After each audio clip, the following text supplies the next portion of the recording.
Hello, আমি দিশা। মঙ্গলবার দিন আমাদের পাশের পাড়ায় ছিল মা ওলাইচণ্ডীর পুজো।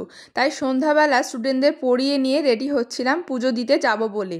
আর বেরিয়ে সুন্দর লাইটিং দেখতে দেখতে সেখানে পৌঁছালাম। মা একটু সন্দেশ কিনে নিল পুজো দেওয়ার জন্য। আর মন্দিরের চারপাশটা এত সুন্দর সাজিয়েছিল, দেখে খুব ভালো লাগছিল।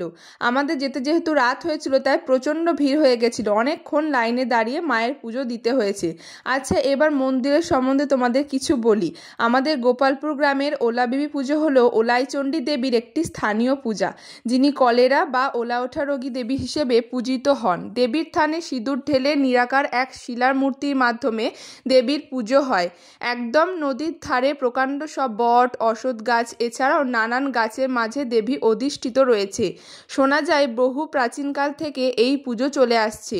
পাশেই রয়েছে জমিদার বাড়ি। আগে জমিদাররা এই পুজো করতেন, কিন্তু বর্তমানে জনসাধারণে মিলেই এই পুজো করে থাকে। মা ওলাইচণ্ডীর ঠিক পাশেই রয়েছে প্রাচীন শিব মন্দির, যা নতুন করে সংস্কার করার হয়েছে। মায়ের পুজোতে ছাগ বলি, ডন্ডি কাটা, ধুনো পোড়ানোর নানান রীতি চলে আসছে বছরের পর বছর।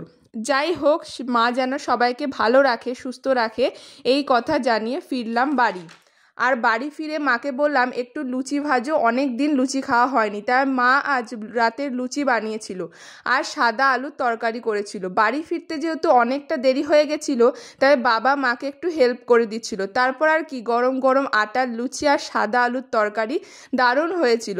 আমার মতো তোমরা কারা কারা আটার লুচি খেতে ভালোবাসো কমেন্টে জানাও। তো আজকের ভিডিওটা এতটুকুই। ভিডিওটা কেমন লাগলো ছোট্ট একটা কমেন্টে জানিও। ভালো লাগলে লাইক, শেয়ার, সাবস্ক্রাইব করো, ফলো করো। দেখা হচ্ছে নেক্সট ভিডিওয়।